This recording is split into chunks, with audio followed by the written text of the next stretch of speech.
Oh, bottom left corner, dust just off.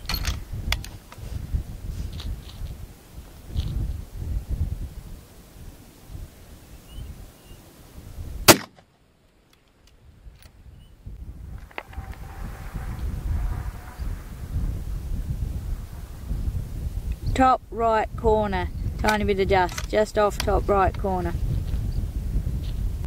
G'day guys, out here today doing a little bit of testing with a new scope. It isn't actually our scope, it isn't actually a retail scope, or it isn't actually on the market. This is a prototype scope, which we are thankful for Stuart over at BRT, which is the other side of our country, so 5,000 kilometres away.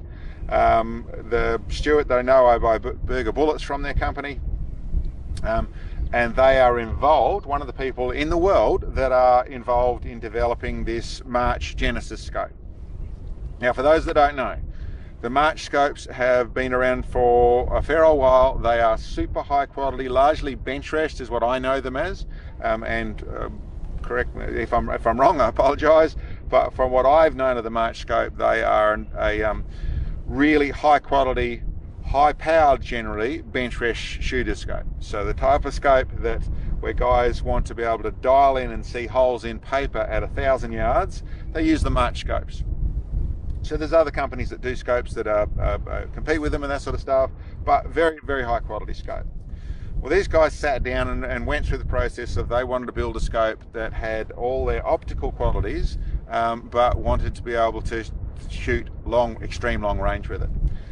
And as you saw with what I've just been doing, and you look at this scope, it looks a bit peculiar. It's leant over a long way, like it's on an adjustable base. Same sort of setup when I've set up some things on the adjustable base when it's like that. Well, this isn't.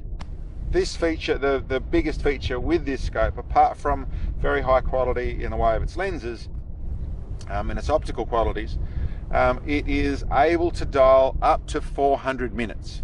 So 400 minutes of internal elevation. Now, when I say internal elevation, it's sort of a bit of a misnomer. This one works a little bit differently. With most scopes, you have the scope itself is set, and then you adjust your reticle on the internal, so the reticle moves up and down. There's a thing inside the scope that's moving up and down, which means you move the reticle to different places in the lenses, which all works, but it's a different way of they've looked at this in a different fashion. They've gone with optical quality first, and as you might notice, wound up, what I'll do is to explain a little bit more is I'll take it back. This is now at where I was just shooting at, 250 minutes of elevation. We'll wind it back down.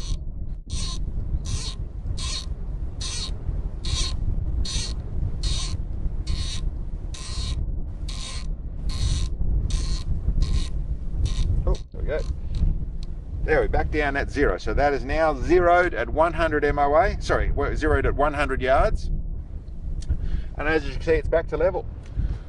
What they've actually done is made the whole scope is, so the optics, the reticle, all that sort of stuff is one entire intact unit that stays central, and you stay looking through it in the absolute best place you can. And then the adjustment tilts the whole scope. As you actually have a look at this, you'll see I can actually move that with my hand. There's some reasonably firm springs in there that actually hold that back down onto the place it shoots, onto the place that you actually adjust it to. So that's why you get such good optical quality. And I should say, when we're talking optical quality and high power, this has an adjustment of 6 power to 60 power. So extremely high power, able to do more with it. I was actually shooting it I was actually using it about 25 power. It's a comfort view I was looking at and that side of things. And there still is the size of the reticle. It certainly gets larger, but super, super clear. Really, really impressed on that side of things. I took the iPhone and tried to take some photos of it so you can actually see a little bit of what I'm talking about there, but very clear, very nice to work with, absolutely. You know, so the bit that I have to say, as you notice, when it was up at 250 MOA, it was just about to touch the rail.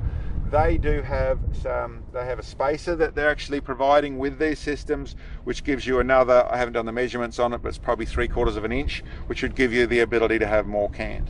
there's a couple of things you're going on there. You obviously have to adjust your cheek riser to go with that, and your barrel length and that sort of stuff as to what's going to get in road. There are issues that are things that have to be set up properly on the rifle, but I set it up in a very basic form. It's also, I should say, it's on a 60 MOA base that I have set up on this.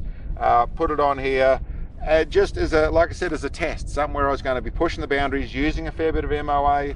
First time I've ever been able to dial straight up, and that was, my data worked right. I'd shot this out to 2,670 yards before with the Creedmoor, which I thought was pretty ridiculous. But then we decided, okay, on my mass, 250 MOA to get, actually my mass said with the data said it was going to be 254 MOA. It was actually 256 MOA. So dialed straight up with this, and we're on there and shooting very, very consistently. Rifle's working really well. Too far for the 6.5 Creedmoor, and don't let me convince you otherwise, but I thought it was a pretty good place to test it. And the way the scope performed, I was really happy with it. Worked really nicely.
Okay, well this is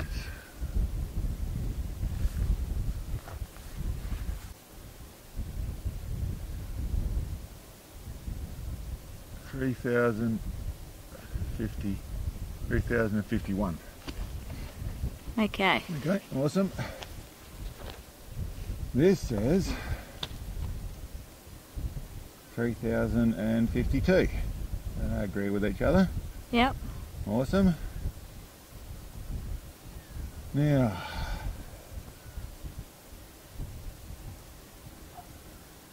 what was the temp again? I'll just check.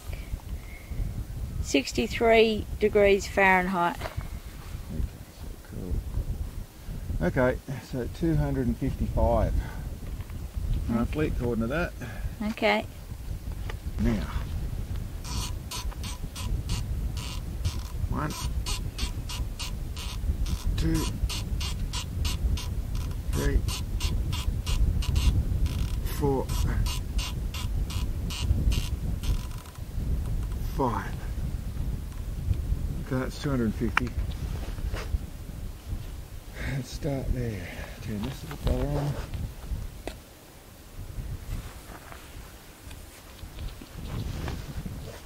Okay, where am I? No, not too bad there.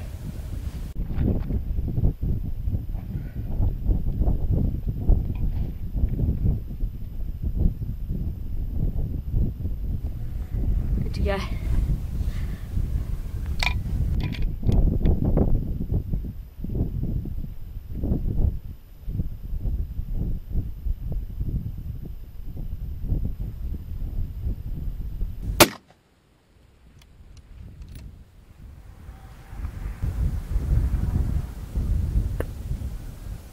Left, good height, level with the bottom edge of the plate, 4 targets left. Dialed in a bit much.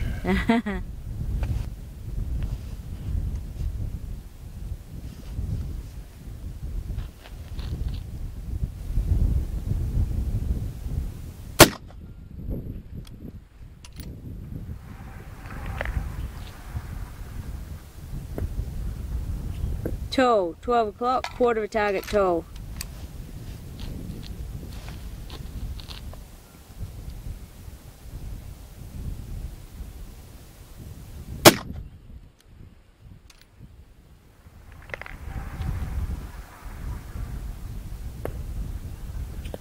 Tall, well, looked like dust from behind actually, but I think it was 12 o'clock, just over top.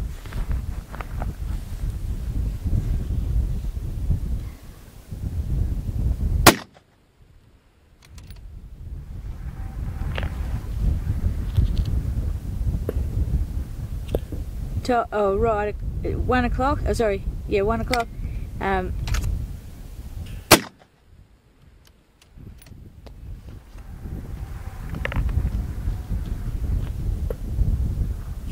Tall, dust, 12 o'clock, just over top.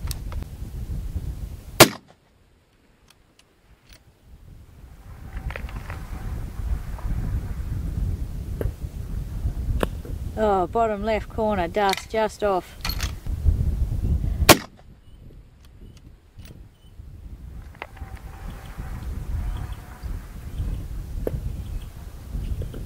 Top right corner, tiny bit of dust, just off top right corner.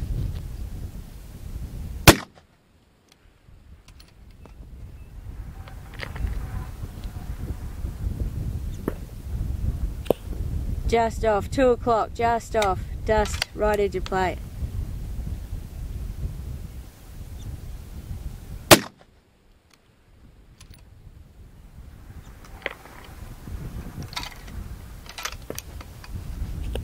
Top right corner, dust, just off top right corner. Yeah, a little bit too far for the Creedmoor. Not to say we can't come out here and do that again, but I would like to say, listen, I'd like to thank Stuart very much and the guys at March for being able to have a play with that prototype. Very special to be able to do that sort of thing, and I really liked it. It was great to be able to use. So thank you very much, Stuart. Anyway, guys, thanks for checking in on us, and we'll catch you next time. Thanks for watching the video, guys. I hope you enjoyed. Down below here we've got a link to our web store where we have some of the specialised long-range shooting products that we actually produce. Check them out. And for those of you who can, it'd be great to get some help.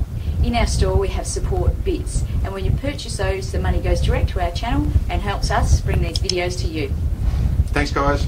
See you next time.